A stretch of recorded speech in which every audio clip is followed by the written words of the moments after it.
Thank you so much for being here with me. My name is Rodrigo Esteva Ramirez, and I'm descendant of the people of the rain, the Nuu Savi of Oaxaca. And this is where we are, in this very special place. Este es el Museo Textil de Oaxaca. We are in a site with a collection of really beautiful huipiles.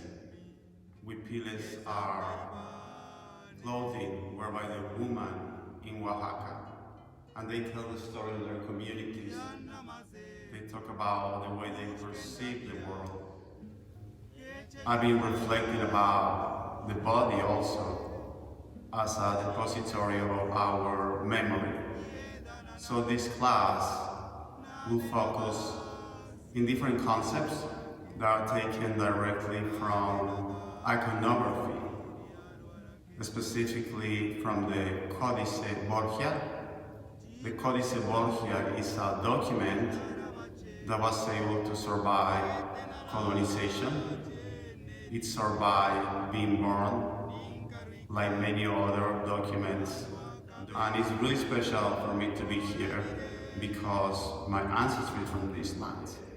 In the Tonalpohualli, which is a calendar from ancient Mexico, a calendar of 260 days of Tonali. Today is the day that we call Atl, which means water. So I was thinking about taking the opportunity to explore the idea and embody the concept of water. I just want to show you a section of the Tonalpohualli, the 260 days calendar of ancient Mexico. And I'm going to point out exactly to the glyph that represents water, which is today. So all that I'm exploring today is related to this glyph specifically. And if you see the top of it, it's a really beautiful image of someone coming out of a shell. And that person is holding a jewel. It's called Chalchihuitle. That means that that person went through a process of transformation and is celebrating something. There's something really beautiful about ancient Mexico, which is the concept of Tlamatini. And Tlamatini is someone who acquires wisdom.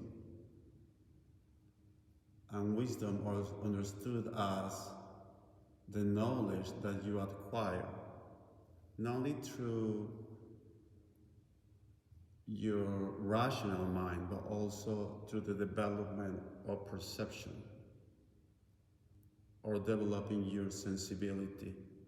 There was a great emphasis in ancient Mexico in the idea of developing your capacity to perceive, to use all your senses, which is also the interest of somatics.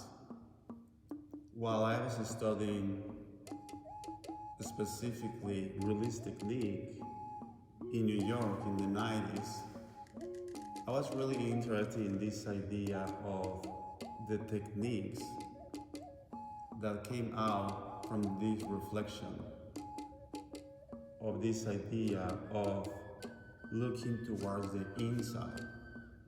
And I was really excited when I realized that in ancient Mexico,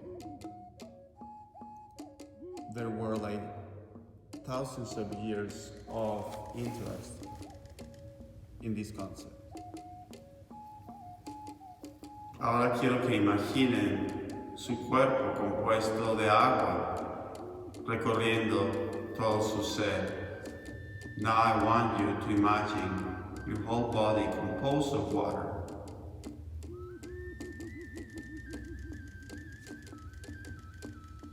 We are water, somos agua. Esencialmente somos agua, Atl. Bring your hands to your heart, to your sternum. In traditional Chinese medicine, this place is also called the Sea of Tranquility. You can hold with both hands to center yourself. Breathing in and out. Then you can start also bringing some weight into your hands. Yeah. And allowing it to catch your torso. So you can go deeper into this stretch. Sometimes opening your eyes and see where you are. In the codices, you see this idea represented by Quetzalcoatl, that deity that relates to light and knowledge and reason. But there's also Tezcatlipoca, also represented in the codice as a deity that explores the idea of darkness, or not darkness as something that is negative or bad, but as another way of perceiving. So you can play with being Quetzalcoatl, embodying this idea of seeing, and sometimes you can close your eyes and become Tezcatlipoca, allowing your hands to go to the ground. This is water, atl, and this one right here is Xiuhtecuhtli. He is El Señor Turquesa, the turquoise man, and represents the sun, the early sun. So there's implicit in this idea, there's also energy. We have the softness of water, but I want to add a little more fire to our practice. This right here, which is a scorpion, also represents creative energy. So usually we see in the codex this balance of forces. This third image, which I find really beautiful, represents someone inside of a Kali. Kali represents a house, but inside of the house you can see this person. That means that that person is in the womb. You can see water coming into it. So I want to explore this idea through movement as well. I find it really interesting that several cultures through the world share this concept of energy. In traditional Chinese medicine, the energy that travels through the body, through meridians or paths of energy that are like rivers, in fact, is called qi. In the traditional Japanese martial arts, this energy is called ki. In yoga, it's called prana. In ancient Mexico, one of the names for it would be tona. So we're working with our tona, and we can use our hands to sweep it through the body, so it can travel.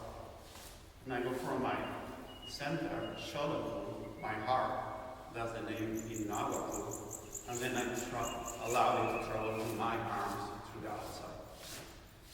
Sweeping.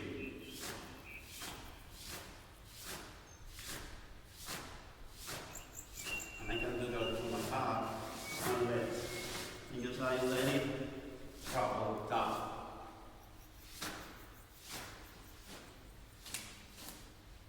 Even to my face. That's what these beautiful practices in Mexico of cleaning the body, cleaning of energy that is limiting your ability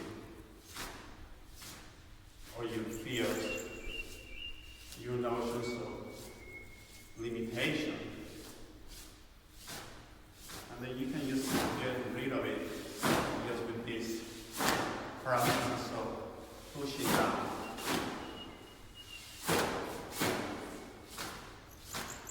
Energy comes from the top of the head, from this point center of your head. This is a point of reception of tona right here. So you draw a line from one ear into the other, and you go to the middle. You find this point.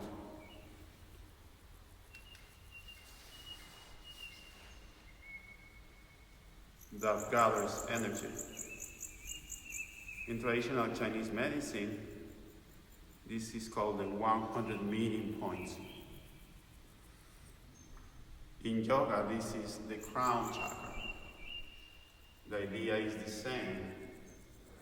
This is a point to receive and gather energy.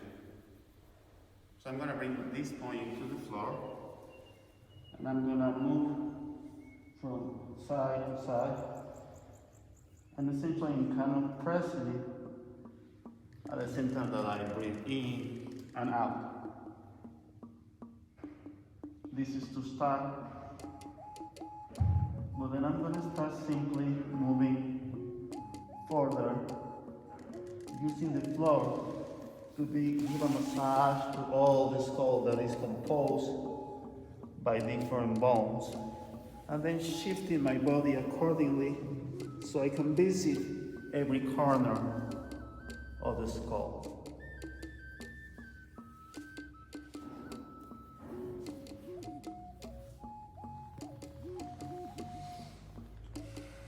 This is a point of reception of energy.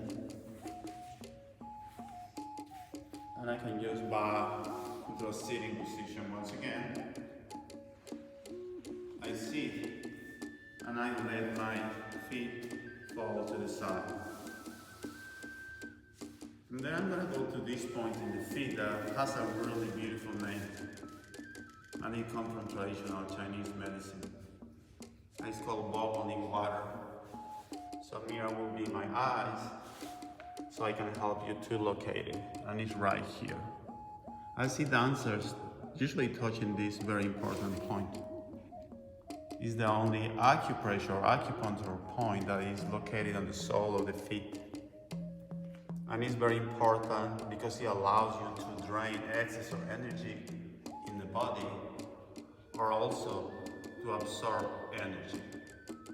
In the calendar of today, the Toltec Wali, there's also some images related to fire. We work with water, and now we're working with the energy of fire, a little more explosive movement.